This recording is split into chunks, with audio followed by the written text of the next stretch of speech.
Assalamualaikum sahabat dan pemirsa di mana saja Anda berada.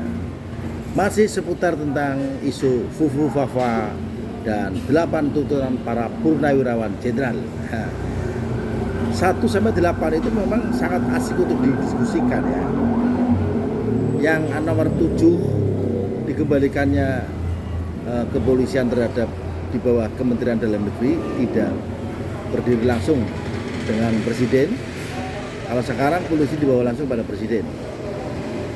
Kemudian tuntutan yang ke-8 untuk dimaksulkan atau dicopot Bapak Wakil Presiden. Cuma rupanya tuntutan ini bukan gampang diucapkan, tapi pelaksanaan sangat sulit untuk direalisasi. Juga ada tuntutan lain tentang reshuffle menteri-menteri yang diduga bermental korup, ya, dan banyak kasus-kasus lain yang bentuk keprihatinan yang dituangkan oleh beberapa jenderal ya. Luar biasa ini Indonesia, makanya lagu bayar ada benarnya juga, mungkin tidak juga.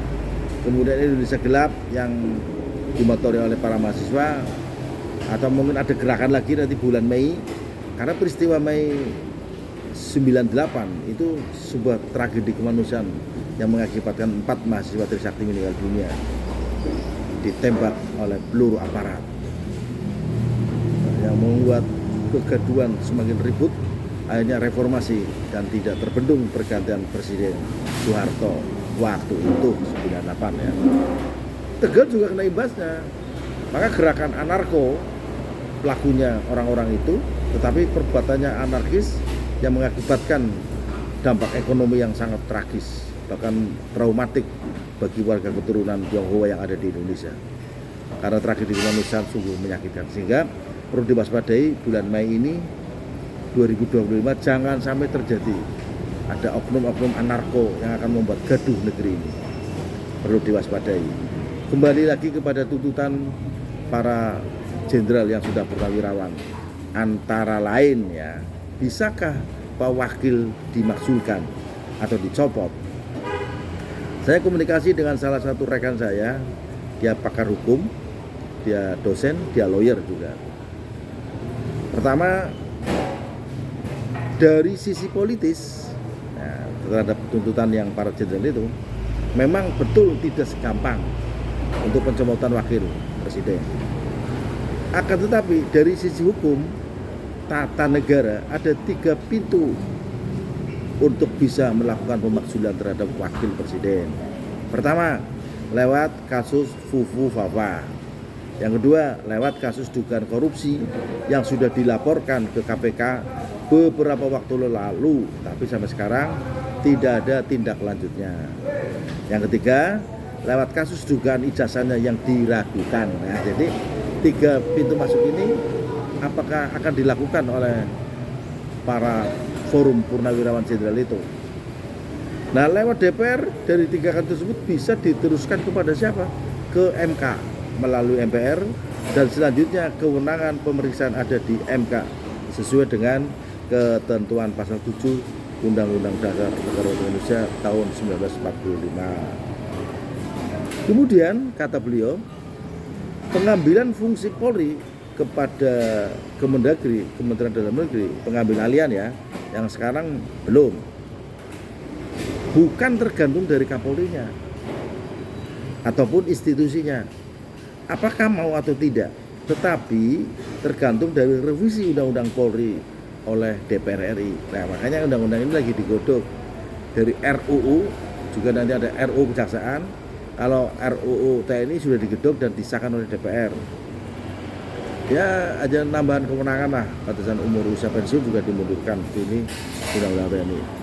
Berikutnya, kata pakar hukum tadi, pada awalnya ketika KPK terbentuk pada era Presiden Megawati, kedudukan KPK adalah independen sebagaimana kedudukan KPU, Bawaslu, Komisi Yudisial. Akan tetapi dengan sepak terjangnya sekarang KPK yang begitu menggebu-gebu dalam pemberantasan korupsi, selanjutnya kewenangan KPK mulai digerogoti dengan mendudukan KPK tidak seindependen lagi. Ya. KPK tidak lagi independen tetapi di bawah presiden. Sedangkan pegawai KPK-nya posisinya sebagai ASN.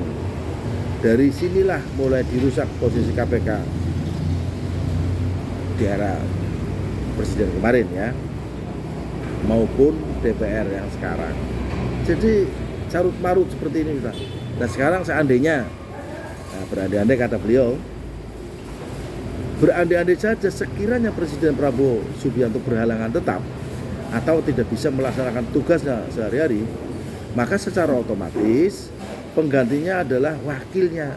Hal ini sesuai dengan Undang-Undang Dasar Negara Republik Indonesia tahun 1945. Persoalannya sejauh manakah kemampuan wakil ini untuk memimpin negara Indonesia yang sebesar ini. Apalagi nantinya harus berhadapan dengan persoalan global seperti halnya ekonomi yang saat ini dikendalikan oleh Amerika Serikat dan negara Cina. Ya, belum lagi ribut di internal, ya. Masalah isu nasional misalnya dengan KKB yang pengen merdeka di Papua, hutang RI yang semakin menumpuk, kasus kenegaraan, kasus penegakan hukum yang semakin jauh dari keadilan. Misalnya kasus Desa Kohot, ya, pagar laut, Pertamina yang korupsi, yang menyebabkan banyak kasus korupsi yang tidak tertangani, sehingga kasus itu seolah-olah hilang, tertutup kasus isu forum Purnawirawan Jenderal tadi. Yes, inilah kami khawatir terhadap kondisi Indonesia ini, kata beliau. Mudah-mudahan kerusuhan Mei 98 tidak terulang lagi, karena sungguh-sungguh tragedi kemanusiaan yang tidak bisa dilupakan. Semoga Indonesia tetap damai, damai dan damai, semakin terang benderang, bukan Indonesia semakin gelap, gelap dan gelap. Terus terang, salam sehat, sukses selawase untuk kita semua. Selamat berjuang demi tegaknya hukum yang berkeadilan.